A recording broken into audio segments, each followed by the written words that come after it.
G'day, Tragic here, and Call of Cthulhu, Sleeper Below. Look at that, it's a brand new box. Let's try it out, shall we? Now, about this game, Cthulhu is without a doubt my favorite card game. I mean, it is just fantastic on so many levels. But unfortunately, I don't get to play it as much as I used to, just because there's been a lot of extremely good games coming out, like Doomtown. A&R took most of my players from me, and I had one really good player who I used to play with on the internet just disappear off the face of the earth. I think he quit the game and went to A&R as well. So that's why it took me so long to get this set. So with any luck, we'll, you know, I don't know. It's just the problem with this game. There are some problems with this game, but mainly because it's brutally unforgiving is probably a word for it. Out of most of the card games in existence, this is has one of the deepest deck building, in my opinion. Like absolutely shockingly deep deck building. It's so amazing. But because of that, because of the very thing that makes it awesome, the deck building is also the very thing that drives players away. And what I mean by that is that when you go up against other people who know the game well and have made good decks, they crush you. I mean, they don't just win a little bit. I mean, they absolutely crush you because so much of this game is in the deck design. Like, it's a very mathy game, but it's also satisfying because of that. Anyway, this game used to be a CCG, and it got made into an LCG in like 2004 or something. It was like the third LCG. So it was Warhammer, Game of Thrones, and then this. And this game doesn't have the cycle system, but they're doing what I call a soft cycle. I'm calling it a soft cycle. Basically, they switched from the normal LCG pack system to releasing these big boxes, and they started with Mr. Metonic. And these cards are immeasurably stronger, in my opinion, than some of the older cards. It's like there's like a planned power creep, which, while it doesn't negate the entire pool, it does mean that new players can just buy these big packs and they don't have to worry about tracking down all the out-of-date packs. So it's sort of like creating a break in the game, like a soft cycle, basically. And this is, I think this is the fourth one or fifth one, and this is Cthulhu, the Green Mother. So let's check it out. Okay. Now, this will be a long video. There'll be annotations at the bottom. So let's get started. Whoa. Initiate of Dagon. Okay, so we have a 0-cost, 1-skill cultist. Now, for those really uninitiated, I guess, this game, it's got an extremely complicated resourcing system. It probably needs its own video on how to play this game. But there is a sacrifice cultist mechanic, which is pretty integral to this faction, this monster faction. This is one of the best mono factions in the game, actually. And, I mean, it feeds that concept. And it's a 0-cost, which is great. 1 skill. I mean, this is a fantastic card. It doesn't have any icons, so it's weak, but it's about getting stuff out on the board instantly. Remember, when you win struggles, you only win icon struggles. I mean, you only win stories by gaining investigation icons, and you win them in 2 ways. Skill, which is what this one is here, and you win them using investigation icons, which are like little magnifying glasses. Everything else is just ways to manipulate what characters are at the story base. So even though this appears weak, it has the cultist synergy with the rest of the set. We're going to see lots of cultists because this is, you know, the Cthulhu set. And it's got a skill. It doesn't cost anything to put out.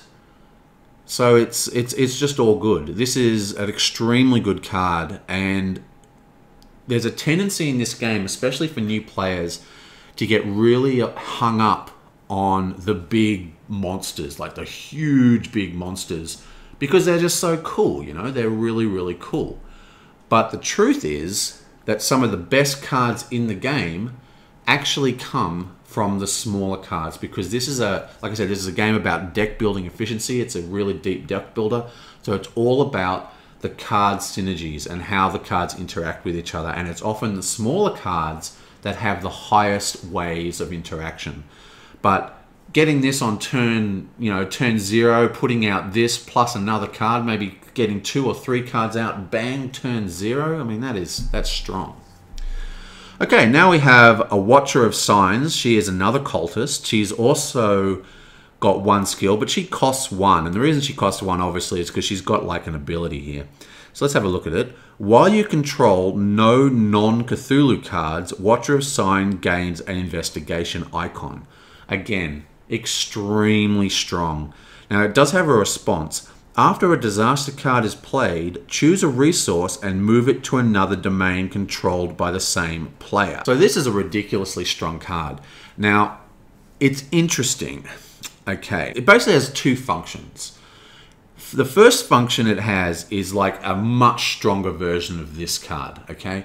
It's got a 1 cost, it's got 1 skill, but if you play this in turn 1 and you're not playing any other cards, it also gains an investigation icon, which means that it can actually place 2 investigation icons upon the story, you know, because it gets 1 for skill, 1 for its, little magnifying glass.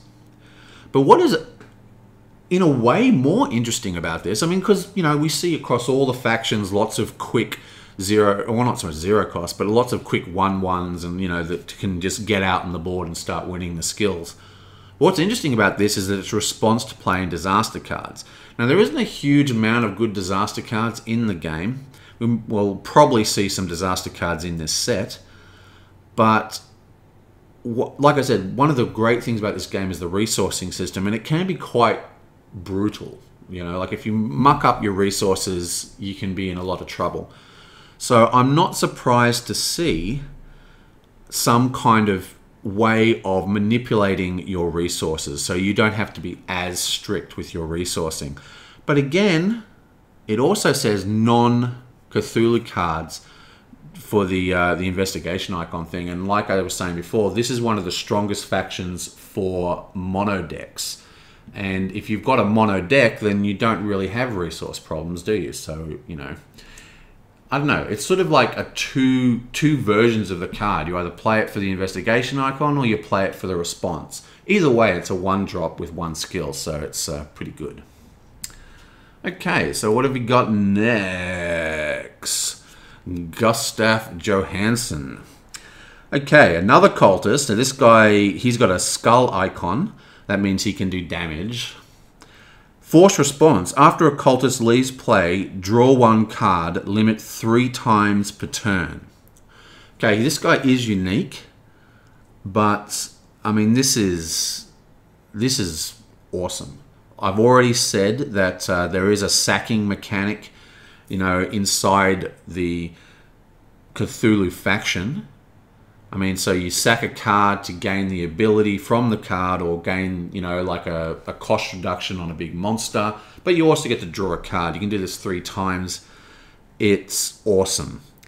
It's a force response too, so it happens like the timing sequence, so it happens before responses and stuff. Extremely good card. This is basically a no-brainer. Like, wow. 1 for 1 with a skull, and you get card draw off him. That's an amazingly good card. Like it a lot. Okay, next we have the Mariner. Okay, this is a 2-drop with a skull and 1 skill. It's a low skill on this. I mean, if you might have remembered the skill ratings on the Syndicate pack were just crazily high. Okay, again, it's another cultist. Response. After opponent has committed at least 1 character to a story, exhaust Mariner to commit it and all uncommitted characters to a single story. At the end of the phase, sacrifice the mariner if possible. Okay, let me just read that again. This is a defensive card, so it's after the opponent has committed at least one character to a story. Now, what happens is you have 3 stories out that you commit to, but the commit phase is a single moment in game time, so to speak. So you don't commit to one story and then the next story, then the next story. You select all your cards and they all commit it at once. Okay, so there's no staggering.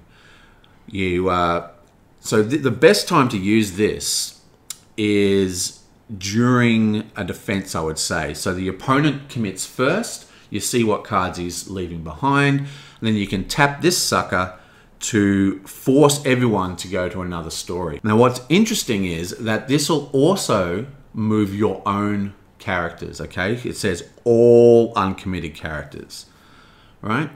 Now, of course, you can use this in another way. Like if you commit first, so it's like you're the active player, they commit, this guy's left over in the background, he can then tap and force a commit of all the other guys. So that's pretty strong. I mean, basically, character control is one of the most powerful effects in the game. Now, this seems to me like a card that would be hard to use effectively. But once you had it being used, like once you had a concept in your deck to take advantage of this would be very strong. Especially when you're playing other humanoid factions who, you know, a lot of humanoid factions have a lot of great tap effects, right? And they often leave them back. See, when you commit to a story, you tap to commit. So if you don't have icon struggles, even though, I mean, if you don't have arcane struggles, then you really need to have your guys, leave people back. And so this could greatly affect your next turn. Because if you're in defense, they commit, you tap, you force all their other characters to tap. If they don't win any arcane, all the stories are going to be completely undefended for your next turn. I mean, that is pretty damn strong for a 2-drop. Awesome. I really like that card. I think that card's a little bit complicated to use, but I think if it's used effectively, it could be extremely strong. Okay, so now we have a 2-drop with 2 skulls, 2 skill. It's got invulnerability and it's a monster. Awesome. Invulnerability means that it can't be damaged. It can still be destroyed, but it doesn't take wounds. Disrupt. When an opponent's card would go to the discard pile, instead put that card on the bottom of its owner's deck. Then Black Wing 1 gets 1 skull icon until the end of the phase. Limit once per phase. Now, this is an interesting one. We are seeing a lot of cards coming out that disrupt things going into the graveyard because Yithian Train was just such a ridiculous deck. They had to build answers for it. Now, this is a very, very soft answer for Yithians. I mean, if you're thinking, oh, this is going to beat Yithians, it's got nothing really to do. Because Yithians is really powered by events, not by the monsters. But still, invulnerability for a 2-drop with 2 skulls and 2 skill. I mean, that is, wow. I mean, that is... if they're, out of all the cards revealed so far, this is probably one of the cards that, you know, I would be very happy to see this in my opening hand. I mean... The 2 skill and the skulls just means that you can use this to completely defend. Now, there's a huge big argument amongst the COC community about whether you want to go first or second. I think you kind of want to go first if you can. But if you have to be forced to go second, then this card is a fantastic card to get in your opening hand because it can defend the entire story basically by itself for those initial turns. Extremely. What have we got here? Obsessive Zealot. Okay, now we've got our first Terror icon and our first Arcane icon. Now, the Terror icon sends people insane, but Terror is a lot weaker than people believe. Like, pretty much everyone, when they get Call of Cthulhu, the card game, the first thing they try and do is make an Insanity Hastur deck because everybody loves the idea of the Insanity. But it's actually quite difficult to play Insanity because anytime you see a Terror icon, that character is actually immune to going insane. There's no way to make that character insane except for a few fancy methods. and you know, using cards to remove that terror icon. So a lot of terror icons are defensive to kind of stall that story struggle, and a lot of the insanity effects are now aiming at yourself. Like, you send your own people insane to trigger other effects, you know. So it's interesting to see. I've always wanted the insanity to be a little bit larger. And the Arcane icon obviously allows people to untap. One of the great things about Arcane that people often forget, especially new players, is that if you win the Arcane struggle with this guy, you don't have to untap him. You can untap any of the monsters or any of the characters at the story that you win the Arcane struggle at. Now, let's check his response. It's got some nice icons for 2-drop. After Obsessive Zealot leaves play, choose one character. That character goes insane. Okay, so this obviously, you know, can combo pretty nicely. He leaves play, you get to draw a card, and you get to send someone insane if they don't have a terror icon. I mean, that's extremely strong, especially in early game when you can see that these kind of icons are quite hard to come by when you've got these low drop counts. Yeah, it's interesting. See, this card here, where was it? This draw a card. This guy here, Gustav Johansson. I mean, he's basically a combo piece. And this is an example of a card that can combo with him quite nicely. There's a nice little bit of synergy going there. And I like that these are all quite cheap drops. You know, this is impressing me so far. Okay. Wait up, I better reveal the card so you can actually see it. Yonk. Okay, wow, look at this. 3 Arcane icons. It's a unique Ian Hardway. It's got fast, and he's an independent. Independent is a keyword. Things can trigger off it. Now, fast means that if there is a tie with the icons, like say you have 2 arcanes, they have 2 arcanes or whatever. Anytime there's a tie, it cancels each other out. No one wins. But if you have fast, you always win ties. Okay. Now, if you both have fast, then no one wins again. But what is interesting about this guy is that he's got 3 icons, but he also has these 2 little sort of, you know, brownie kind of icons on the card. What that means is that it adds a struggle to the story. So when this guy commits, there's actually 2 combat struggles and there's 2 insanity struggles. Okay? Now, so what that means is, like, when you win, like say you're playing this card, which is the next card, and you're playing, you win a skull, okay? No matter how many skulls you win by, you only get 1 wound applied to a character of their choice. They get to choose who gets the wound. But if you have more skull struggles, that means 2 wounds will be, you know, applied. Same with the terror icon. So it just adds another struggle. So instead of being, you know, skull, terror, skull, arcane, investigation, it's terror, terror, skull, skull, arcane, investigation. And that can be very strong.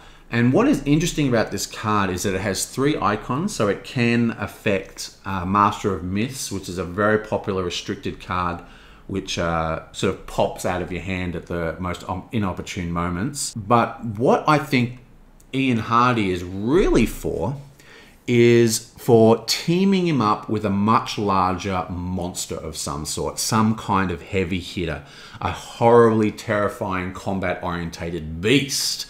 And you win the arcane, and you use that arcane win to untap the beast, regardless of if it has arcane struggles. So you're using him as basically a way to keep your larger monster in play in the off turn, so he can attack stories and defend stories. And I think that's where his real power is. And remember, he has got fast, so he is an enabler, right? He does stuff by himself, but he needs to combo with another. These icons here, remember, he doesn't have any of those icons, so he's looking to be teamed up with other guys that do. But yeah, get him with a nice big fat monster, and I'm absolutely certain we're going to see a bunch of fat monsters in this deck. Yeah, Love that card. Really, really enjoying that card. I think that Arcane is, I don't know, it's not like it's looked down on or anything. It's just that people seem to forget how powerful it is. I mean, it's basically, Arcane is huge. It's a huge effect. Okay, what have we got here? We're up to the 3 drops now. Wow, I can't pronounce fantasy names. Uknut, Honut, whatever. 3 drop, Terror and a Skull for 3 skill. 3 skills, really nice, actually. Now, here's a monster. Awesome. He's Villainous. Now, Villainous is a targetable trait. There's things that can target Villainous. But it also means you can't have you know what I'm trying to say. And what I'm trying to say is, if I actually can translate myself, is that you can't have a Villainous and an heroic character on the same board. Okay, they don't go together. I think there's actually a neutral that can actually team up with Villainous or a heroic. But basically, if you have this guy out, you can't play heroic. So this is a restricting card. This restricts you because most of the human factions have heroic. Like it'd be hard to combine this card with, say, an agency deck, because there's quite a lot of heroic characters in agency, or even with Mr. Metonic. And it's usually good form. I mean, it's not a hard rule, but you know, mixing a monster faction and a human faction sometimes can prove good results. So what else has he got here? While you control no non-Cthulhu cards, this is another mono deck card. Anuk gains 1 terror icon, and other monster characters you control gain double skull icons. Wow. Okay, now this is interesting. What is the most interesting thing about this is that it says non-Cthulhu cards, not non-Cthulhu characters, cards. So we're talking support cards as well, okay? Any card on the only cards that you can splash with this guy are event cards that go directly into your graveyard. He does have fast, and he has got a great stats, 3 stats, you know, so he's got a 3 cost, which means he's turn 2 at the minimum, and he's got 3 skill, which is nice, plus he's putting all those skull icons. I don't know, I kind of wish that he didn't have that, you know, mono deck enabler thing going on. I actually love monster decks. I mean, they're not tournament quality or anything, but I have a couple of monster decks, and there is I think it's actually in Corset. Oh man, I'm so rusty. But there is a Shub-Niggurath card which allows you to search the top 5 cards of your hand and just place all the monsters onto the table. It's unbelievably powerful. Shub-Niggurath also has Shocking Transformation, where you can like zap a cultist and just boom, you know, mutate the cultist into a card from your hand. So Shubby seems to me like a pretty good fit for this guy, and I will definitely be trying to revive my monster deck, because I love monster decks. I just think they're really impressive. You know, because they've got monsters in them. Monsters! Anyway, so yeah, he's a bit of a... One of the things I dislike about this guy is that he's forcing deck design. Now, this happens a lot in card games, and the mark of a good card, in my opinion, means that it's versatile. It can go into a variety of different things. So it becomes up to the player how they're going to use the card. But this card here is dictating mono decks, or at least mono characters and supports. Still, Shubby seems like a good fit. Shocking Transformation and that monster search card, strong stuff. Okay, now we have another unique Astulaki, whatever. 3 drop. It's got the same stats as the monster there. It's another cultist, another fast. Wow. Got a lot of fast going on in this deck. Villainous fast again. And another mono enabler. while you control no non-Cthulhu cards. He gains a Terror icon, and other cultists you control gain an Arcane icon. Now, like I said, I'm a little bit rusty because I haven't been playing this game a huge amount because of all the other card games I've been playing, but Arcane is making a big comeback. Really, really huge, especially since the new, big box expansions. Getting extra Arcane on your cultist. Remember, he is a cultist, so he hits himself. Oh no, it says other cultists specifically. Okay, so getting Arcane on all your cultists is good, but the thing is, you don't really want your cultists. Your cultists are enablers. You want to sack them. You want to sacrifice them. They're not really, having Arcane on them is good, but I don't know. He's an interesting card, and like I was saying before, Terror is quite hard to use. You can't be counting on Terror to keep your opponent insane. It doesn't really work that way, unfortunately. Yeah, I don't know. I think that's the weakest card I've seen so far. It does have fast. It is a 3/3 fast. I mean, that's pretty bonkers. Yeah, I don't know. I'll have to play with that one to find out. I think if you're using your cultists as a type of cost reduction, we'll probably see some cost reduction cultists at some point. Then why not give them Arcane icons? Yeah, it's interesting. I'm not sure how I feel about that. Okay, Bone Sculptor. Wow, look at the art on that one. Awesome. Okay, it's a 3/2 drop and 2 Arcanes, 3 Arcanes with that guy. That's pretty amazing. And remember what I was saying before. You can untap anything. So that could be what this guy is all about, actually. This guy could be all about allowing your cultists to support. Remember, like thematically, the cultists are worshippers, they're supporters in a way. So giving this guy 3 Arcane icons, it's a great way to keep your big beasties untapped. Interesting. Anyway, so here's a 2-drop. Action. Exhaust the Bone Sculptor and pay X, minimum of 1, to choose one character in any discard pile with cost of X or lower. Put it into play under your control. At the end of the phase, remove it from the game. Limit once per turn. Okay, so this is another card that allows us to deplete the opponent's discard pile, or even our own. The remove from the game is maybe unnecessary. I probably would, if I designed this card, probably would have said go to the bottom of your deck. Of the owner's deck. Still, it's interesting. This could be great for some real surprises, You take out some really good card of theirs, bang, you get a copy of it. But you only have it for one phase, actually. So it's only for a phase. So let me think about this.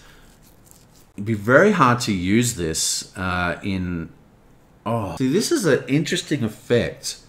You can definitely pull something out of the graveyard. I mean, there's an action window before during the commits and all that kind of stuff. Or before the commit, then after the commit. So there's an action window where you can tap this guy before you do any kind of committing to stories. But then you can't actually put him towards the story to activate his Arcane icons. So that's quite a large drawback. I'm not a huge, I guess if you really want to get something out of their graveyard or if you want to pull something back, remember, like I was saying, there's a lot of sack effects that we'll probably eventually see in this set. There's definitely sack effects in Cthulhu, the Cthulhu faction. So if you're going to sack them or if you are expecting them to die or whatever, you don't need to worry about that, remove from game thing. So like, see how it says remove from game? If you pick something up and then it gets killed in a fight and goes into the graveyard, then it loses the target. Okay? At the end of the phase, remove it from the game. That's interesting. It doesn't say if it's still in play, remove from the game. Maybe it does completely remove it, even if it's in the graveyard. So, I'll have to get some information on that.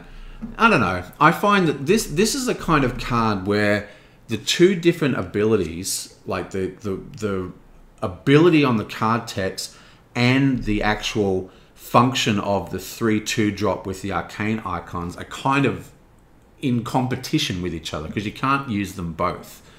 Now, does that make the card more versatile, or does it mean that it does neither job really well? I don't know. I'm not a huge fan of that one either. What have we got here? Dwellers Below. Nice. This is our first deep one, and it's a servitor. Okay, it's another 3/2 drop with a terror and a skull. Action. Choose a non-ancient one character. Put that character and Dwellers Below on the bottom of its owner's deck. More discard pile manipulation. Getting things off the table so they don't go in the discard pile, or just removing threats.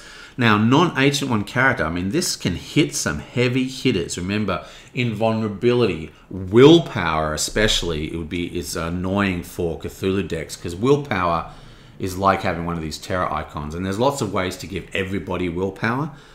So, especially in what's it called? Syndicate. So you could get rid of a combo piece. This would be a great card to actually remove a combo piece, especially in Knight decks.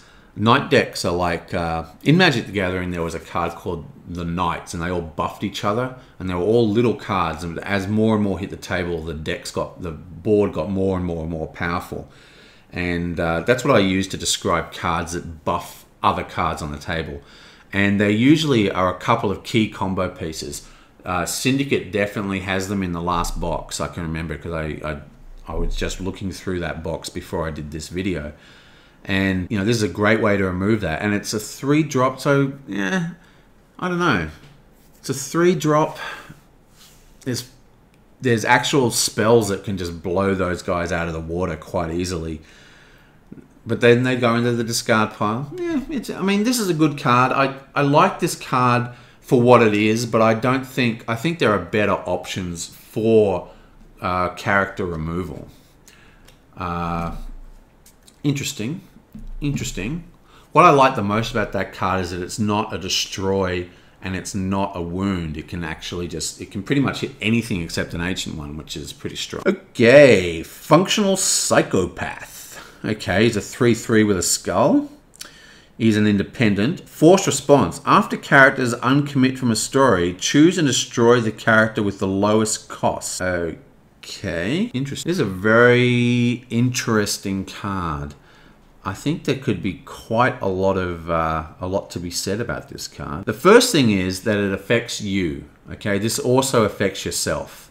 Okay. Now remember, even though you tap to go to stories, Cthulhu, unless the card cost of the ability says exhaust, they still activate even if you're tapped. Now, after characters uncommit from the story, choose and destroy a character with the lowest skill. That hits you as much as your opponent. But having this guy around on the table is going to force him to commit more than one card to each story. Okay, so it's going to reduce his ability to attack multiple stories at once, because he doesn't want to, no one wants to lose their cards. But again, you have the exact same problem. Now, this hits himself as well. So if he's the lowest, he'll kill himself. That could be a good way to, use his ability. So you put him on the table for a 3/3 skull. You assign him to the story with another monster, and then they know that they have to either let you win that story, or they have to sacrifice their least cost guy. Now, there are some high cost decks, but there's also, have we seen this, some really low cost cards, character cards now. Again, this is an interesting card. I think that hitting yourself is a little bit hard to manage. Interesting. That's a big I for interesting. Okay, next. Yep. Yeah. Next. What's going on here? All my cards are muffed up. I muffed everything up somehow. Okay. Shot. There. Okay, I'm back. See, basically, I've got these decks, the other two decks, and I'm sort of putting them all together. Right, so this is the card I'm up to. Excellent. Henry Anthony Wilcox. Okay, so now we're getting into some expensive cards. A 4-drop, 2 skulls, and an arcane for 4 skill. Oh, and he's a dreamer. Oh, man, I tell you what, they've just re-released. This is what actually made me buy this set, even though I don't really play this game much, is that they've just re-released the Dreamer Cycle as a print on demand. Oh my god. I'll have to do a video on them. Response. After you play a cultist character, Henry Anthony Wilcox gains invulnerability, and cultist characters you control gain a terror icon until the end of the turn. Meh. I don't know. It's alright, I guess. This doesn't really impress me a lot. Obviously, you're going to be playing with multiple, you'll be playing with a cultist deck, so cultists are going to be coming out pretty regularly. I mean, he does have 2 skull icons, so, he's probably going to be winning, not taking damage anyway. And as I said, terror icons are more about defense from insanity than actually sending your opponents insane. I mean, obviously there's many cases where you can send people insane, and it does make it difficult for especially Misomatonic decks. But still, yeah, Fork Drop, I don't know. This guy's not doing much for me, I'm afraid. I thought we'd see more monsters in this set. Okay, another Servitor. Ruinous Starspawn. Whoa, 5-drop, 2 terror, 2 skulls. When you play Ruinous Starspawn, you may sacrifice X cultist characters to lower the star spawn by X. Okay, so here's the first of the cultist cost reductions. And remember, our good old combo enabler from right back in the beginning, which is just a redonkulous card. This guy here, after a cultist least play, draw a card, limit 3 times. So let's just see how that combo works. We drop this guy as a 3 cost, draw 3 cards. That's pretty crazy. Response. After you play Ruinous Starspawn, choose a story, remove all success tokens from the chosen story. What? Wow, that is awesome. This is something that actually Cthulhu as a faction needs, because basically there's been a kind of massive increase in rush decks. Like I was saying at the beginning, this is a game about card synergies and about deck building, and it's a lot of the cheaper cards like those ones right back at the beginning that have most of the synergies that you can build actual functional decks around. But the problem is that we have all these awesome cards, the cards that people who aren't playing competitively, and also the competitive players, they want to use them. Like, when people first come to the game, it's like, right, give me a gigantic monster that I can put on the table. Whoa, Cthulhu's out. Whoa, great ancient ones come to kill us.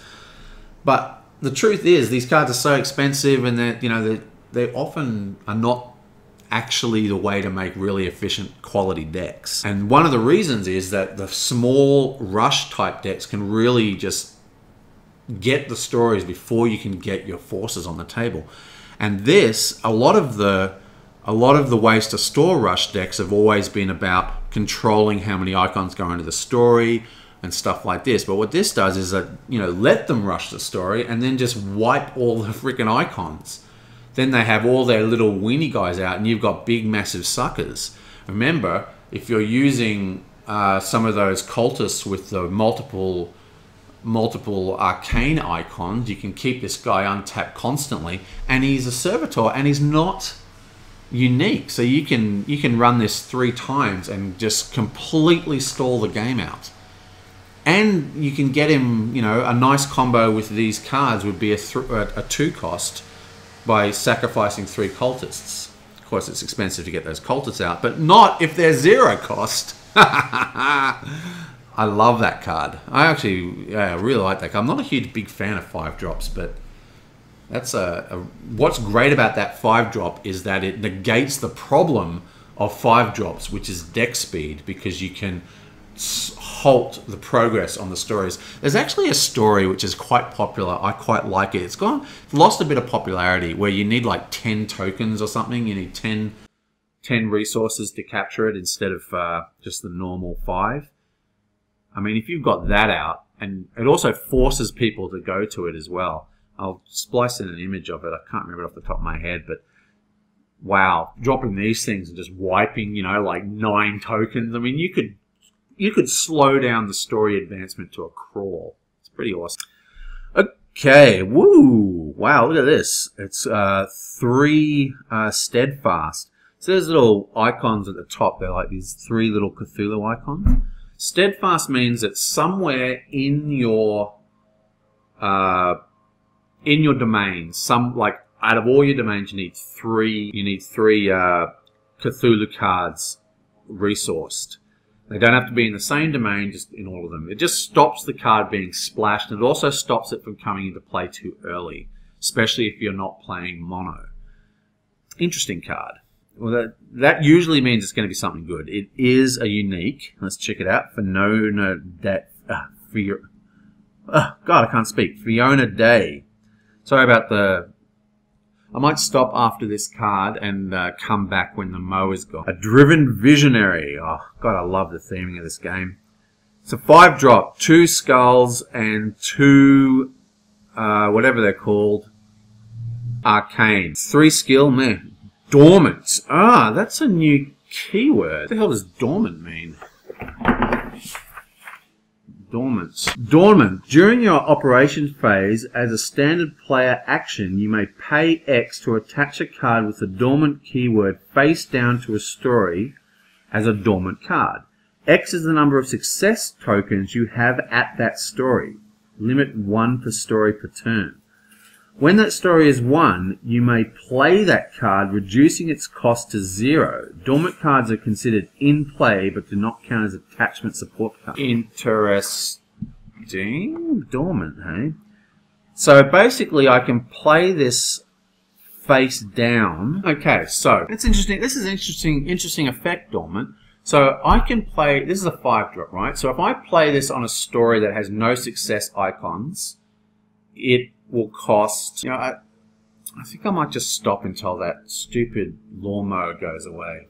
Okay, well, that was fun. I'll be back in a sec. Okay, with the magic of editing, we're back and no time has been lost. Now, if you're wondering why there was no lawnmower noise, but I actually stopped recording, it's because I got this filter now called noise removal, and I just sampled some of the lawnmower noise and just did a really good job of removing it. But anyway, right, where was I? Fiona Day. Now, she has Dormant.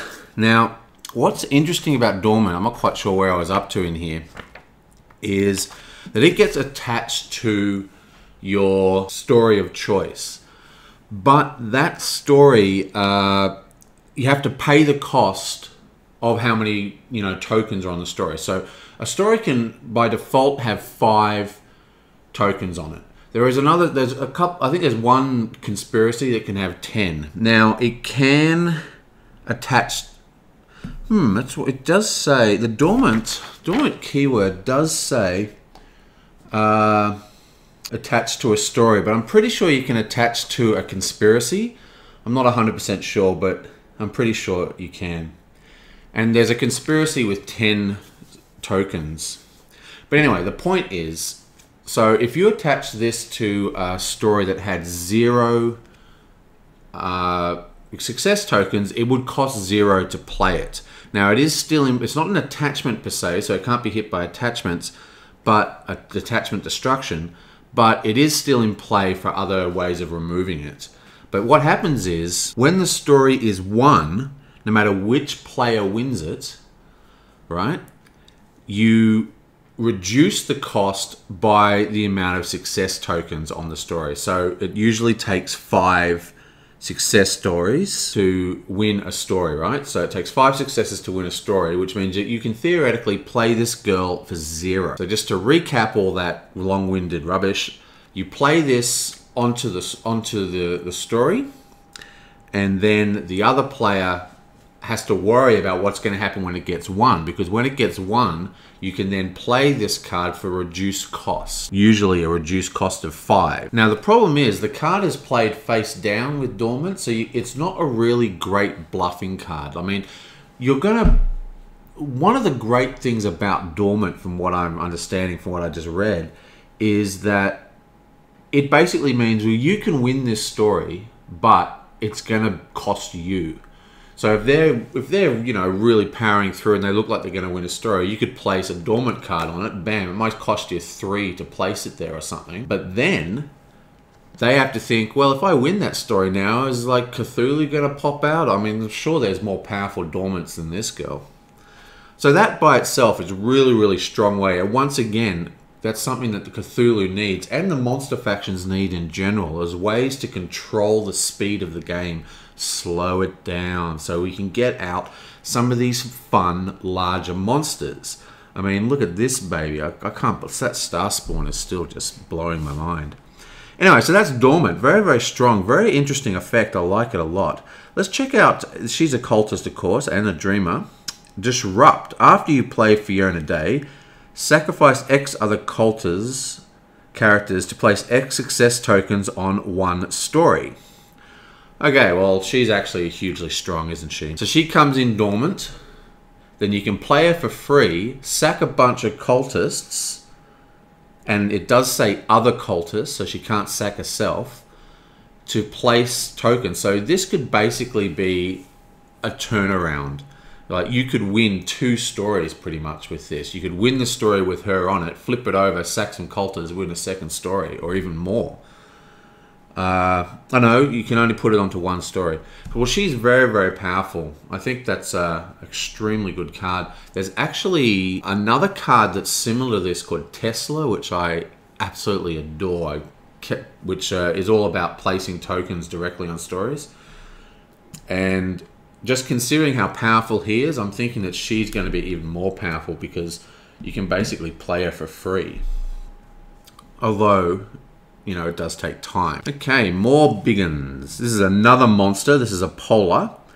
Dormant again, and this is fast. Okay, so this is a dormant of 6, which means that this costs 1 if you play it on a 0 story. So this is, what's interesting about dormant is that it's going to make your initial resourcing at the start of the game a little harder. Because in the old days, if you got a big level 6er in your opening hand, that was a no-brainer, like a great target for resourcing. You stick it in your resources, and bam, you've got a nice Cthulhu resource without too much worry. But now you have to agonize over the choice. Do I want to play this for free onto a story and have a, basically a one-cost gigantic monster popping out in the middle of the game? That's very, very cool. Now we'll have to see how it can be removed. There's got to be ways to remove these cards. Anyway, so it's a 6 cost. It's 2 steadfast. So you need a pretty heavy Cthulhu deck to run it. So you need to have, in your opening hand, you need to have 2 resourced Cthulhu cards. It's got 2 terrors and 3 skulls. Pretty crazy. It's fast. And it's got disrupt. When hunting Wendigo would be destroyed, instead discard all wound tokens and attachments from it and attach it as a dormant card to a story. Wow. Now what's interesting here is it doesn't mention that you have to pay the costs of making it dormant again. It just says attach it as a dormant card. That's actually interesting. I'm not quite sure because the dormant, the rules for dormant say during your operation phase as a standard player action. So it's an action. You may pay, so it's not a play card or it's not a put into play action. It's a standard player action. You may pay X to attach with the dormant keyword. And this is saying when he dies, he gets attached. I think you don't have to pay that fee again. So you could attach him to another story that has a high cost. I'm not sure about that because that really changes how good this guy is. He's ridiculously good if you can't get rid of him, because basically every time he dies you just attach him to the story with the most likely to pop straight away and then get him back out for another 1-drop. Now if you can't pay the dormant fees when dormant arrives, then I would assume the card gets discarded. So you'd have to keep, you know, a one domain open. But still, I think he is an extremely powerful monster. The Cthulhu monster deck is looking good. I love monster decks. I'm going to make, from what I've seen so far, what I want to make is a Cthulhu Shub-Niggurath deck. I want to make a monster deck all about monsters. I probably won't be competitive, but it'll be fun. And have Cthulhu support and have Shub-Niggurath and neutral events, things like shocking transformation and, you know, that other one that lets you put the top 5 cards onto the table if they're all monsters. Okay, and now we have Followers of Relia. Flip this baby over. Yoink, yoink. I've got a couple of questions about Dormant. I'm definitely sure Dormant cards get discarded if you can't pay the Dormant cost when it's revealed. But I'm just curious. You might have to pay the Dormant. You know, like say he dies and he goes to a 3 success token location. You may have to pay 3 to reattach him. I'm not sure. I don't think so though. Anyway, Followers of Relia. This is, wow, Society Occultist. Okay. And this is another Steadfast, and it's unique, and it's a 6 cost. Wow, that is expensive. 3 skulls, an Arcane, excellent. Arcane's really important for Cthulhu decks if you can get Arcane running, because like I've been saying a few times, you want to win the Arcanes and untap these guys. These motherfuckers, man. You want them always untapped. Okay, reduce the cost to play Followers of Relia by 2 for each story card in an opponent's 1 pile. Meh. I don't really like that. I mean, I do like the idea of catch-up, and again, the whole problem with Cthulhu, and often with the monster factions now, is the speed of the game is increased so much.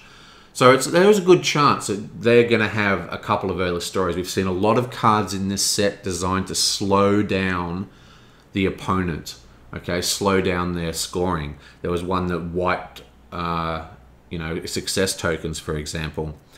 So there's a good chance that you'll probably get this out for 4. Force Response. After you play Followers of Relia, each player sacrifices 2 non-cultist characters that he controls. Well, that's pretty strong. I mean, unless you're playing versus, I mean, there are cultists in the other sets, but you're assuming that that's going to hit and wipe out some of their guys. And remember, it's a sack effect, so it can even kill ancient ones. You know, you can kill anything that you want to sack, anything, and he's forced to sack 2. So there's quite a lot of comboing going on there. Like, you need to have the card. You need to have the cost reduction working. You need to have the cultist on the table to stop you killing your own guys. Otherwise, it'll just kill himself. I know he's a cultist. He won't kill himself, but you know what I'm saying. You'll still have to kill 2 of your guys. Interesting. Okay. Now we have Kasogatha. It's an ancient one. It's 7 cost. My God. 2 arcanes. Beautiful. Skull and 2 terrors. Nice. Villainous. Invulnerable. When you play Kasugoth, you may sacrifice X cultist characters to lower the Cthulhu's cost by X. Okay, that's a pretty standard Cthulhu-style faction thing, sacking cultists for a cost reduction. That's nice. Force Response. After you play Kasugoth, choose 1 character, 1 support card, and 1 conspiracy. If able, destroy all chosen cards. Wow. So basically, you can really wreck the other person's opponent. Now, it does... the card specifically says conspiracy, and this rule for Dormant specifically says story. Keyword face down to a story. So I have to check that. I'm really not sure whether you can attach it to a conspiracy, because like I said, there is a 10 success story conspiracy, which could make this guy cost nothing to play. Anyway, so that's a pretty strong card. I'm not sure if it's win-win enough, if you know what I'm saying. Like, this card is so expensive. Is it good enough? I mean, destroying a character is amazing because you can kill invulnerable, you can kill ancient ones because it's using the keyword destroy, and also taking out support and a conspiracy, so it can really decimate. It's like a combo breaker, you know, combo breaker, bam. That's not that really esoteric anymore because I think they've actually remade Killer Instinct, haven't they? Anyway, whatever.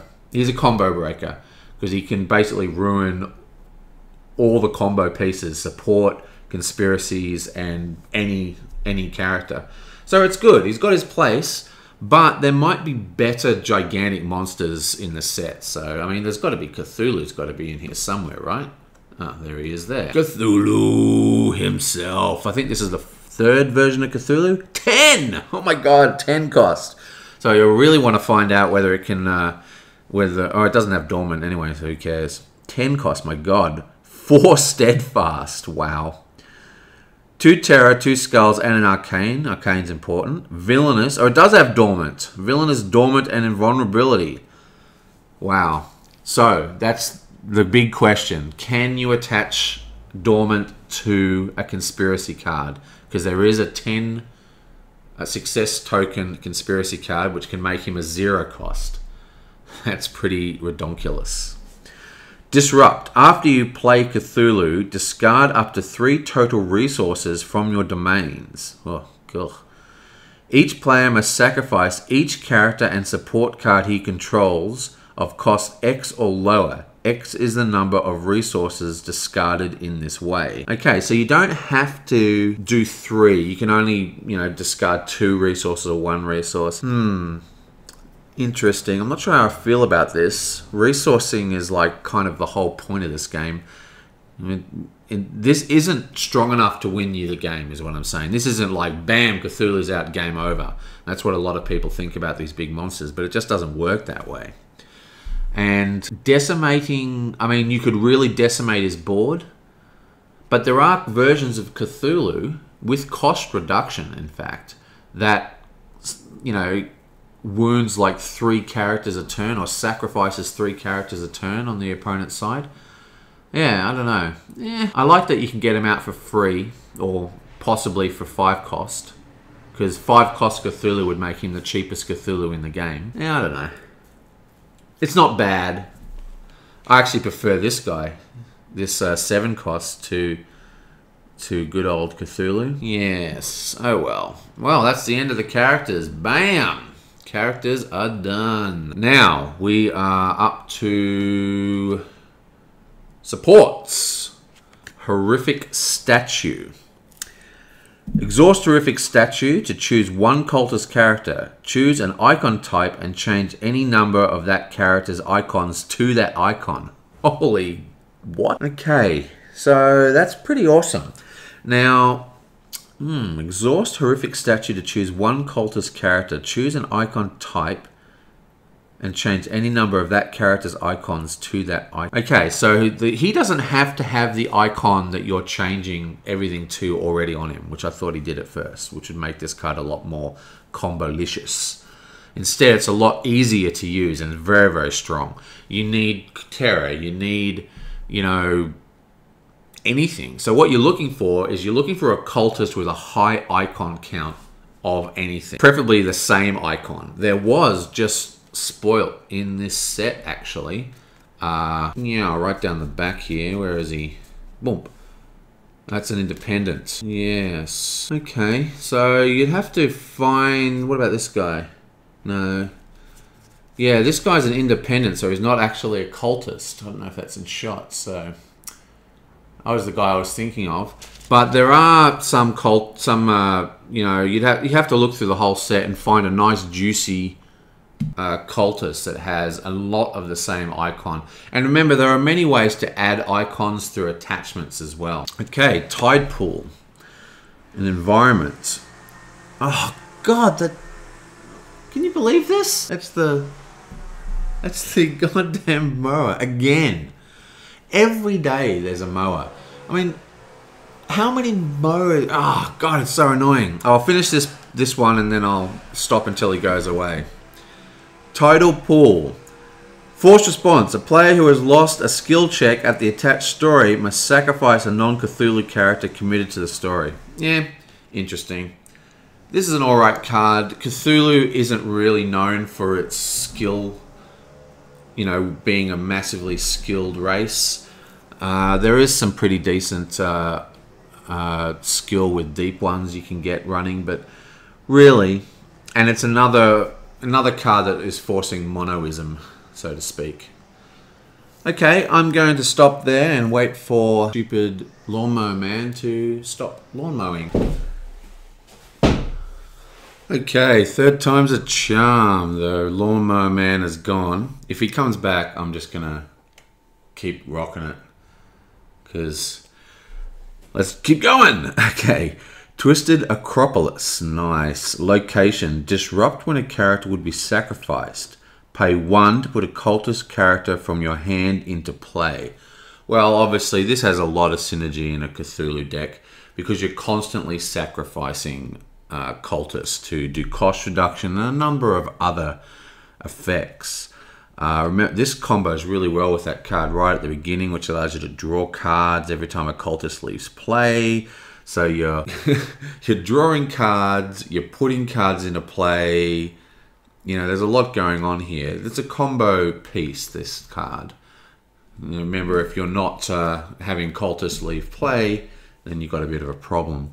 What you'd be wanting, if you were going to go down that route, was to find some kind of way to trigger off cultists coming into play, if you can. Okay, next we have 7 cryptical. Is that a word? 7 cryptical books of Hassan. It's a tome with a pussycat on it. Nice. Response. After a character is destroyed, look at the top 4 cards of your deck and arrange them in any order. Okay, well that's extremely strong, isn't it? What's great about it is that it's the top 4, so you can stack your resources as well as stack your turns. It's a very simple card. If things get destroyed, you can. This would actually be good in a number of other decks. It is unique, which stops it getting crazy out of control. But if you can combo this with some card draw or combo this with some put into play effects, then that's all good. I mean, stacking your deck is really, really great. Actually, let me just have a quick look. Yeah, it says your deck, so you can't use it to scry the other guy's deck, luckily. Okay, Summon the Sleeper, a ritual, forced response. When you exhaust a cultist character, pay 1 success token on, place 1 success token on Summon the Sleeper. Action, sacrifice Summon the Sleeper and discard 5 success tokens from it to search your deck for a Servitor or Ancient One. Reveal it and add it to your hands. Okay, so Summon the Sleeper. Well, it is. It's a ritual. Is this the first time we've had a ritual outside of what's that new faction with the white one again? Twilight. Silver Twilight? Okay, so that's pretty interesting. So you don't get to play it though. You just get to put it out on, just put it into your hand. So what servitors did we get? Ancient, is it all Ancient One? Yeah, Ancient One. So we got Ancient Ones. Well, actually, when you exhaust a cultist, so you could use this to get your dormant Cthulhu out very, very quickly. Here's an Ancient One. Monsters, cultists. There was a servitor. Here we are. Ruinous Starspawns. That is a servitor, and this is an extremely strong card. But there's a lot more servitors already, but we didn't actually get... there's a servitor. That's a good way to get rid of guys. That's the one that allows you to stick it at the bottom of the deck and get rid of one of their cards. So yeah, not a lot of targets in this set actually for this card, but it's still pretty good. I've never really been able to get rituals to really work. Most of the rituals are sack rituals in the Twilight Lodge. And the problem with that is that there's just too many other things you want to be using those sacks for. Because when you're paying a cost, you have to use that as the cost. So say you have a cultist that says, sack cultist to reduce cost of Cthulhu or something. Sacking that, you can either sack that for the ritual or you can sack that for the cost reduction, but it doesn't do both. Like, if a card says sack of something, then you have to focus that sacking for the card you want to trigger. But this one is a lot easier to trigger than those rituals because it's just whenever cultists tap. So it should be very easy to get this to function. Pretty cool. And Unasperlicken Cluten, whatever that means. During the operations phase, reveal the top card of your deck. If that card is a cultist character, you may play that card as if it were in your hand. Oh, this is really cool. Now, remember, play still requires you to pay costs. So it's just a way of speeding up your draw. Now, what's good about this card is that if it's not a cultist, you don't discard it or anything. But the problem is, do you reveal it? Yeah, you have to reveal it. So yeah, that's not a huge... I mean, unless you're stacking your deck or you've got a crazy amount of cultists, that could be a bad thing, revealing all that data to your opponent. Okay, 7 Thomas Street. Location. Players must pay 1 as an additional cost to play an event card. Each player may ignore this effect if he controls 2 or more cultists. Well, I love this card. This card is the bomb. Now, the problem with this game... Well, not a problem. One of the things is with this game is that costs, like the resourcing system is quite brutal, but the way you use the resourcing system by draining entire domains, like you could use a 4 or 5 point domain to pay a 1 cost. So there's a good chance that if they might be able to ignore this card basically because they might be playing events and they'll still be draining 3 point domains regardless of whether you had this card out or not.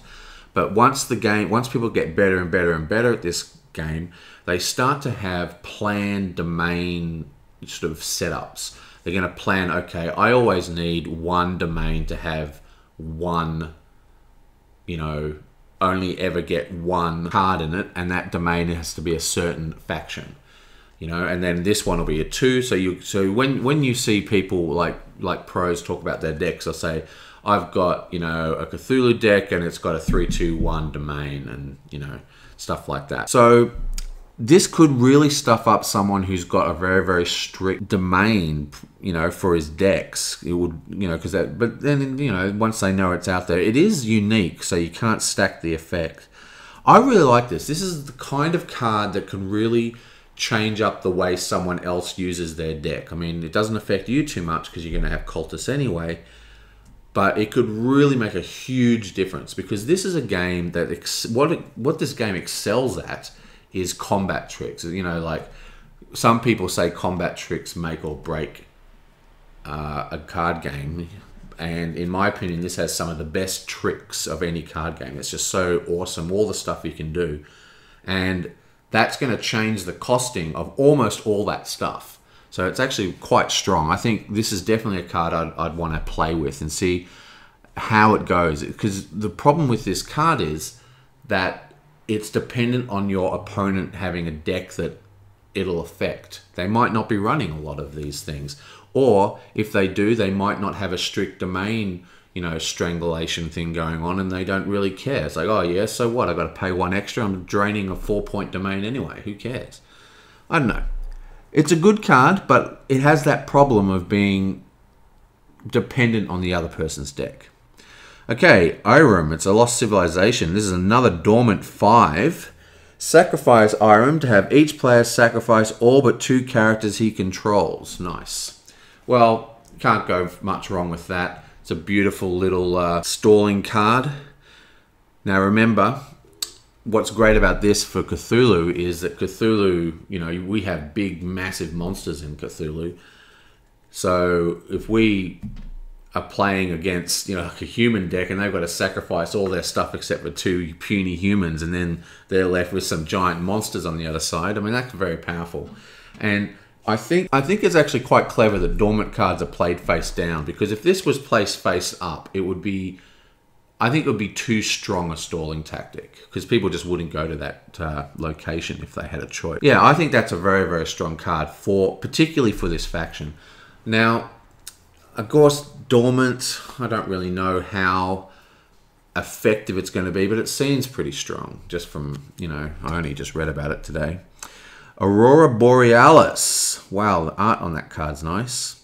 Action. Ignore the resource match requirement for the next character card you play this phase. And it's a 3 steadfast. Meh. I mean, it could be good.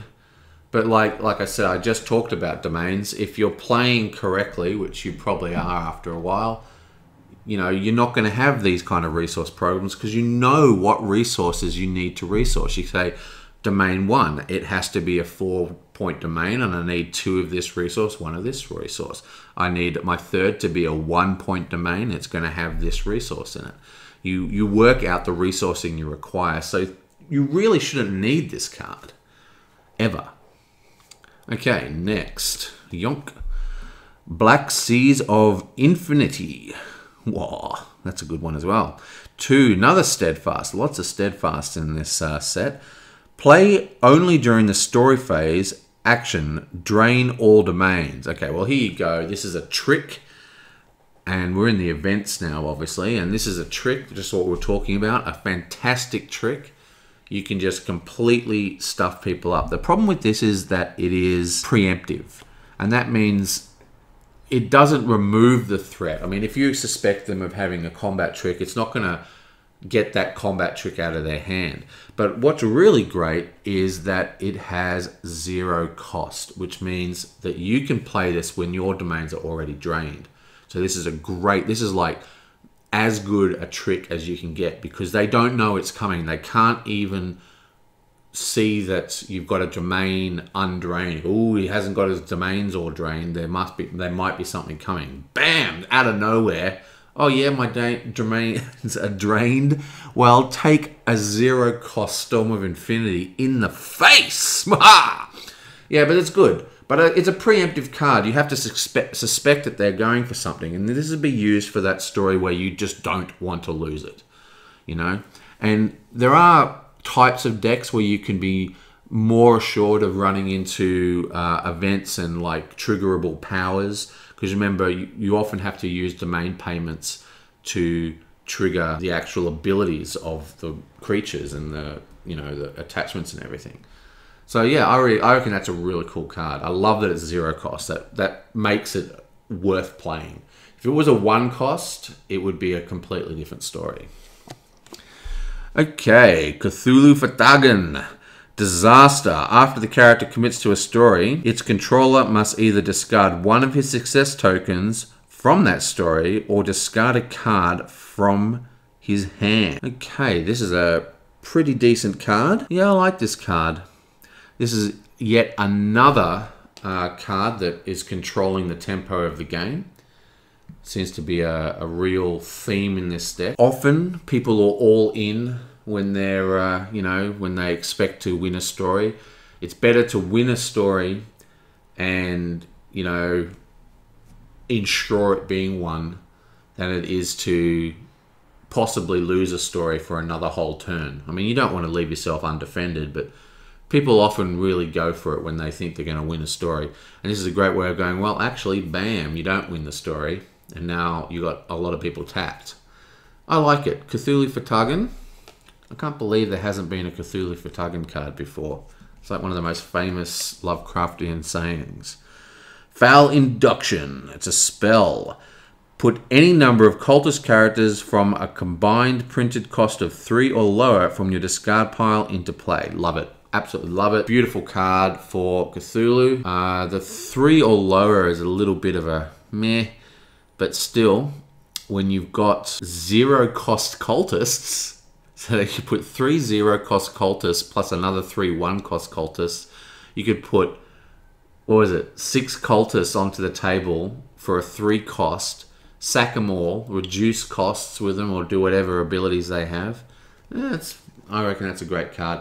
You really need to examine the entire spectrum of cultists that are in the game and really find out what are the cheapest and for the most powerful. What do I want to sack my cultists for? And do they have any sacking abilities? Do they have any coming into play abilities? Do they have any leaving play abilities? That's what you want to be looking at. I like that card a lot. And it's an event at action speed. So you can actually, do this before you commit. So you could, bam, I actually can defend against a whole bunch of stuff here. Polar Vortex. It's another disaster. Each player skips his next refresh phase. Wow. Interesting. Now, this is a card that seems very powerful, but I don't really think it's great for this faction. There has been quite a few... I've talked quite a bit about how you want to usually team Cthulhu, in my opinion, with a high arcane faction. And arcane is really coming into its own. People are really into arcane now. And without Arcane, without your guys being untapped, then this is going to be a problem. I mean, sure, you might tap his whole army. You know, he won't get to refresh. But if your guys are tapped, it's not going to make a difference because he can still play and attack. So this is an interesting card. It's action speed, so you can do it at the end of the turn before the turn refreshes. Yeah, I don't know. I reckon this is a good card. This is the kind of card when you're playing defensive, again, it could be considered a tempo card. It's not as strong a tempo card. But if you're expecting, like when you attack someone, they can defend. They don't have any worries about defending because they know they can untap afterwards. While you have to use Arcane to, okay? Because they will become their turn, and then their turn would then get to refresh. So when you're in that position, when you've just attacked them, you can, bam, stop them from doing that. Now, that's actually quite strong. Interesting. I don't know. It's good. It's good. It's not fantastic, but not bad. The stars are right. Beautiful. I actually have a really cool game called The Stars Are Right. I should show it to you one day. You guys would like it. It's a Cthulhu game. Loyal. Action. Put a dormant character into play from your hand. At the end of the phase, attach it as a dormant card at a story where you have no success tokens. Otherwise, remove it from the game. Wow. And it's loyal. Now, this is the first loyal card, I think. Now, the thing about loyal is kind of like steadfast, except it has to be all from your one domain. So whatever domain, this is a 4 cost. So you have to use a domain that has 4 Cthulhu cards inside it. So this is really, really strong. Now the problem with this is that it's loyal, which means that you can cast this turn 4 at the least. Okay, you get to put a very strong character into play, but you need to have a completely empty story to attach it to, which is then a minimum of 5 turns before that will actually come into play.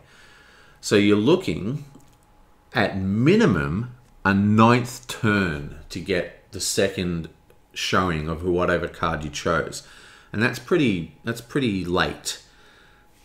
Interesting card. I'm not a big fan. If it was a bit cheaper, I don't know, if this was like 2 loyal, it would have been more interesting for me.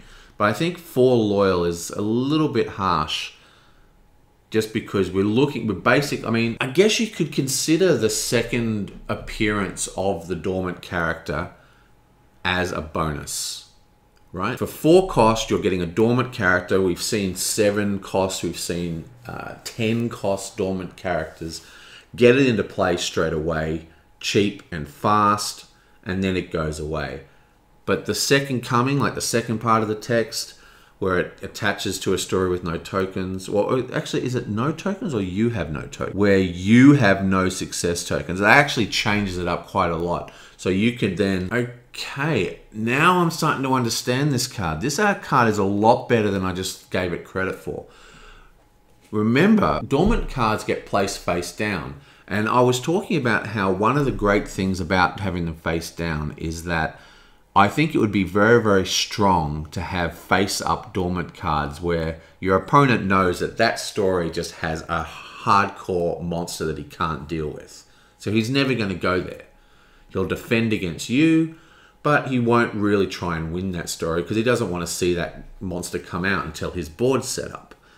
With this card, because he comes out onto the table first, does something, and then he attaches, and you attach him to a story that you're losing, have got no tokens, and he's got like 4 would be perfect, or 3 maybe actually, because you don't want to just win the game straight out.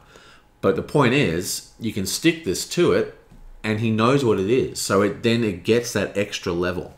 And then also, because you can stick it to any location where, you know, just as long as you personally don't have story tokens there, you can really stall out his story acquisition, and you can actually be relatively sure that there's a possibility that you're going to get him out instead of turn 9. You might be able to get him out on turn 5. I mean, if he goes for the story straight away at the maximum speed.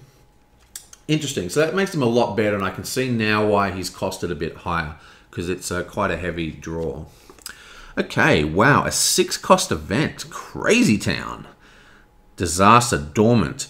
Reveal all the top 5 cards of your deck and put all characters revealed into play. Return all other cards to the top of the deck in the same order. What? Reveal the top 5 cards of your deck and put all the characters revealed into play. Return all the other cards on the top of your deck in the same order. Wow, well that's an awesome card. It's a Dormant. It's got 4 Steadfast. I mean, why wouldn't you play this? Yeah, I like it. I like it a lot. Now, you can only have 1 Dormant attached to any given story. So, I don't know. Interesting card. Interesting. Interesting mon. Oh, and here's a conspiracy. Raising of the Great Old Ones. 2 Terror, 3 Skulls. Wow. Wow. So, that's a Master of Myth. Die, Master of Myth. Conspiracy. Characters that are made insane at this conspiracy are destroyed. Characters wounded by losing a skull struggle at this conspiracy are attached to the domain of their owner's choosing instead of being destroyed. Wow, that's not as impressive. So you're basically accelerating their domains by winning skull struggles. Yeah, that really doesn't do a lot for me. I don't like the idea of that at all. But I guess you could be you could send your own guys there to die. I don't know. Interesting. I would have to really see how that played out. And that's it. We're done. Cthulhu is done. Okay. Let's oh, upside down. Almost. We've only got a few to go now. Okay, so bam. It's our first neutral.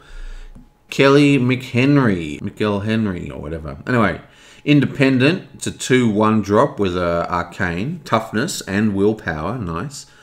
After commits to a story, add 1 success token to her. Sacrifice to search your deck for a character with cost X or less and put it in your hand. X is the number of success tokens. Well, I mean, that's awesome. So it's a card, she's doing your arcane struggles for you, and she's just building up, and then she's a fetch. She doesn't put it into play, unfortunately, so she's just a fetch, and you are... Do you have to reveal? No, you don't have to reveal the card. Interesting. So that's pretty cool. I like her a lot. I really dig 2 and 1 drops. Awesome. And 0 drops now. Okay, even death may die. There you go. It's an actual quote. Attach to the opponent's discard pile. Fated 4. Disrupt. When the card would enter the attached discard pile, instead remove it from the game. Then place 1 success token on even death may die. Okay, Fated's a kind of new sort of thing. You place it at the... Once this gets 4 success tokens, you put it on the bottom of your deck. Syndicate has ways to draw from the bottom of the deck, but I don't think anyone else does. Again, this is another card specifically designed to stop discard play from that horrendous Yithian's deck that everybody absolutely despises. They're making all these cards to deal with it when they should just, like, you know, give us all new free cards to replace Yithians. I hate them! I hate them! Ancestral Fear, Madness, Disrupt. When a card effect would cause any number of characters you control to leave play, instead choose and drive any number of those characters insane to cancel the effect on that character. What? When a card effect... Okay. When a card effect would cause any number of characters you control to leave play, instead choose and drive any number of those characters insane to cancel the effects of that character. Interesting. This is a combo piece. It can go well with those massive disasters that, like, clear the board. Instead of clearing your board, you send everyone insane. Interesting card. I actually quite like this card. It's a 1 cost, so it's not too expensive, and it's out of nowhere. And it really does give those disasters a little more potency, because you can... It's like a protection card, but it protects entire board state, not just individual cards. I actually really like this card. I think this is a combo piece that's been missing from the game for quite a while. I wonder if I could get this card to work with Azeroth. There's a card called Azeroth where you put it into play, right, and it destroys everything. Like, it destroys everything in the entire board. It kills all supports, all characters, everything. including your stuff, and then if it's on the table at the end of the turn, you lose the game, right? So, and I've always wanted to make a deck where you put it on the table, you wipe the board, you use Atheros to like win and all this stuff, and then you can, there's ways to sack it or bounce him back into your hand. I was teaming it up with Silver Twilight. I still think that's a fun deck, but it's never worked. I could never get it to function properly. Ancestral Fear could actually get that to work because Astaroth would go down and you could protect all your characters. Interesting. Well, there's 2 decks I'm going to be trying with this set. I've already figured out 2 decks I want to make with this. I want to see if I can revive my Astaroth deck. And also, I'm going to make a Cthulhu monster deck with Shubby. Inspector John LaGrasse. Okay, now this is what a human looks like. 2. Wow, strong human too. He's got 2 investigation icons. I've got a 3 cost with a 1 drop. I'm dying for the agency pack. I've hardly ever played agency in like the 10 or whatever years I've been playing this game. It's just never been... I've never really enjoyed agency. I've always found that they excel at skull struggles, and I've always found the skull struggles to not be as potent as you might think. But look at this card: 3 cost, 1 drop with 2 investigation icons, heroic and toughness 1. Oh yeah, that's damn good. Okay, after opponent triggers a card effect that targets a card you control, refresh a domain. Interesting. The problem with that is that it doesn't actually stop the targeted effect. I don't really like that ability, but a 3 drop for 2 investigation icons is redonkulous. The Peel Association. It's a government society. 6 cost, 3 skulls, 2 investigation icons. Reduce the cost to play by 2 for each story card in an opponent's 1 pile. I hate these cards. I think I said it before. There was another one like this. I mean, I understand the idea of, people like cards that make them feel like they can get back into the game if you're behind. But what if you draw this when you're not behind? I guess you could resource it for sure. But still, I'd rather the opponent not have 2 story cards in their win pile. I'd rather make my deck so that doesn't happen than make my deck so if that does happen, I can recover from it. You know what I'm saying? Response. After you play, choose a domain. Each turn each resource attached to that domain face down. They are now considered to provide only neutral resource. Wow, that is actually super strong. I actually have a neutral deck. It was the last deck that my mate made just before he disappeared from the Cthulhu scene, and I've played it with him a couple of times, and it's such a good deck, and it's going to be even stronger now that some of the cards got taken off the restricted list. I think Surat is Surat still on the restricted list? It's been so long since I've read the FAQ. And I know that that other card, what's that called? It's a really hated card. It's designed by a champion. Most of the champion cards are just redonkulously strong. But anyway, it's got like it's got 2 of the icons here for speeding up acceleration. You can sacrifice success tokens to bring it into play. You can also pay to bring it into play, and it's like 3 cost. It's willpower, and it's crazy card. And that's taken off the restricted list as well. Not that you know what I'm talking about because I can't remember the card name, but well, there you go. Descendant of something. Oh, I don't know. Whatever.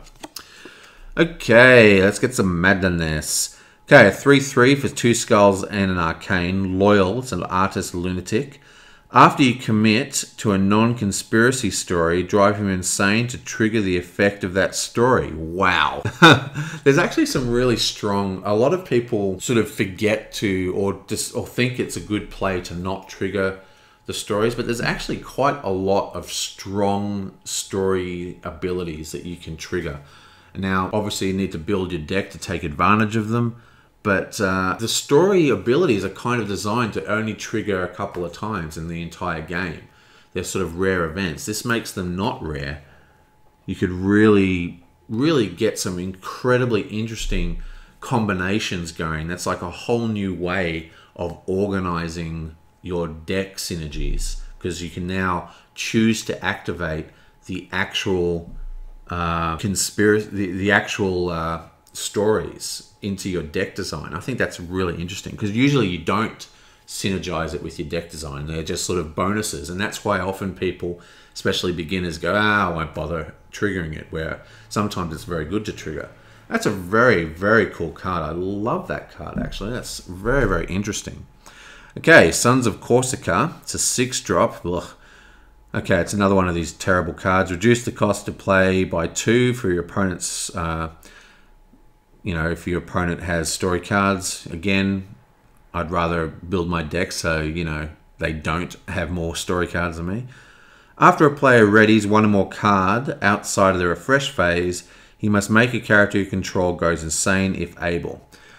Yeah, I mean, for that 6 cost, I mean, no one is ever going to play this, are they? I guess you can get it cheaper if your deck is functioning terribly. Yeah, I don't know.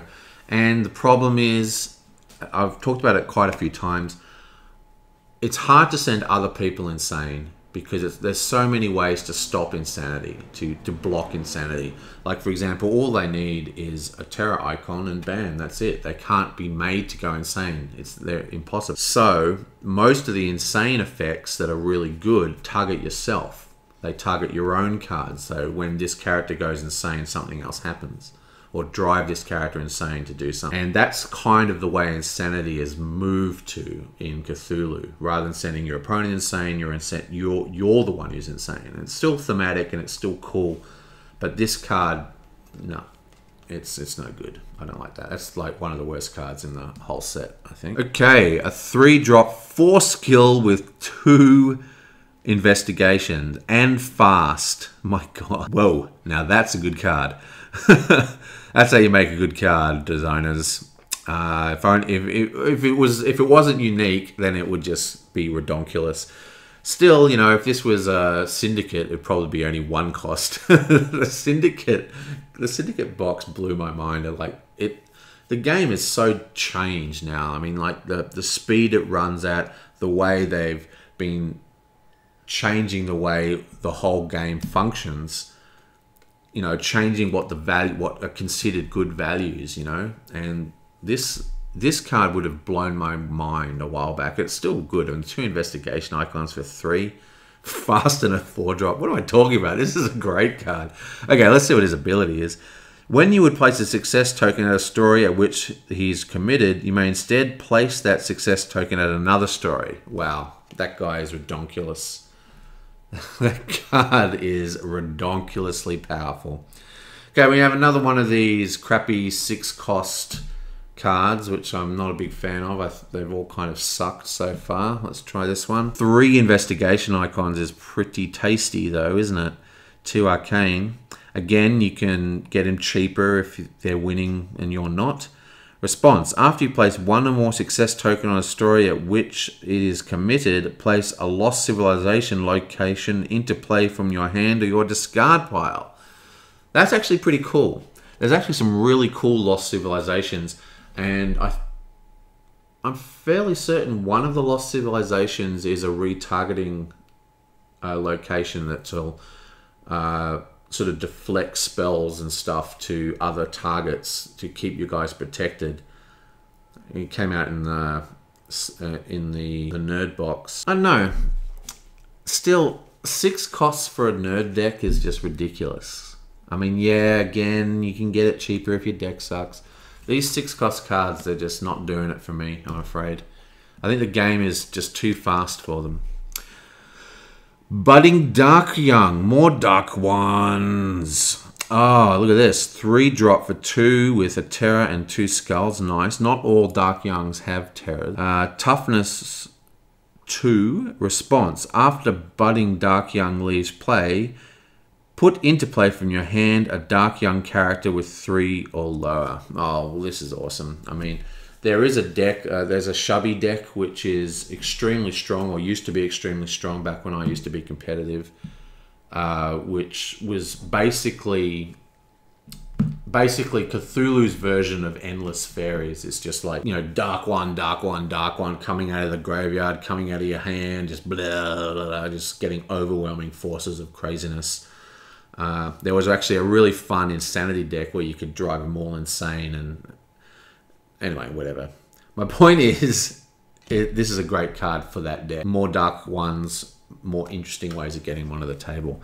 Okay, the Shepherds. This is another 6 cost. Now, remember, none of these 6 cost cards have actually been ancient ones. None of them have had that problem. I mean, that means that all these cards can be targets for Shocking Transformation, and other effects are put into play. So if you're playing cards that can put things into play without you having to pay that 6 cost, then these cards suddenly get good, because they've actually got pretty cool effects. It's just that 6 costs, and the icons are nice, but 6 cost is crazy.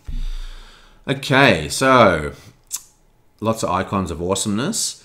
After you place 1 or more success tokens on a story, choose a character attached to one of your domains as a resource and put it on the top of your deck. Awesome. I love that. I love domain manipulation cards. Now, there is a deck that is extremely strong, which everyone's going to get to play soon because they've now reprinted Dreamlands, that allows you to sort of blink things in and out of the domain. There's a couple of Yog-Sothoth cards that can blink out of the domain. And it's a really strong effect because it allows you to resource with less care. And resourcing is one of the big decision points in this game. So it's really cool. Okay, the Theophist. Theophist? I can't even pronounce that. Theophist or whatever. Guy who studies religion. 2, 0. Zero skill. Okay, exhaust to choose a non-neutral resource and name a faction. Until the end of the phase, that resource is now considered a match of the chosen faction instead of its printed faction. This is actually a really cool idea for a card, because neutral resourcing is, you know, not cool basically, because a neutral resource can count as a point, but it can't count to any individual faction. You can't use it to pay for anything. Okay, see this card here, for example, has Steadfast. All these 6 costs. I probably missed it before because I was just skipping over them because I didn't like them so much. But because it's got Steadfast, you can't just run it in any other deck for when you're using those put into play effects. But with something like this, bam, you can. You know, you can change those neutrals around. And being able to have more control over your mana pool is a good thing. I reckon that's an interesting card. I don't know. You'd have to find a deck that he fitted into, though. Like, he's not powerful on his own. Professor George Engel. Okay, that's more like it. A 3/3 with a investigation icon. Beautiful. It's a Faculty Lodge. Disrupt. Return him to your hand to cancel an effect just triggered. Booyah. Can't get much better than that. Twilight are awesome. That's a great card. Bang. Not much you need to say about that. Cancel effects are awesome. Okay, Host. 6 cost. Wow, these are so crazy, aren't they? 2 skulls, 2 arcane, and an investigation. Return a Lodge character to your hand, then draw 1 card. Limit 3 times per turn. Interesting. That's a very strong effect for Lodge as well. I'm just not sure how these 6 costs are going to function. I mean, maybe with some put into play effects, I'll like them. But this whole, you know, reducing costs based on your opponent's story cards, I mean, that just sucks. I can't tell you how much I dislike that. I'd rather my deck win. I don't want to plan for it not winning. So that's the thing. When you're doing deck design, there's an idea in deck design of building a deck to handle multiple situations. If you build a deck that can handle multiple situations, you're able to deal with all the different decks you might meet in competition. That's the idea, and it's an interesting one. But my preferred way of deck design is just make a really fucking good deck that kicks ass and crushes people to dust. You don't need to worry about all the other situations if you are kicking their ass all over the place. Okay. The Tablets of Ning. Ooh. Anyone know what that's a picture of? I would say it would be a Yithian checking out a tablet.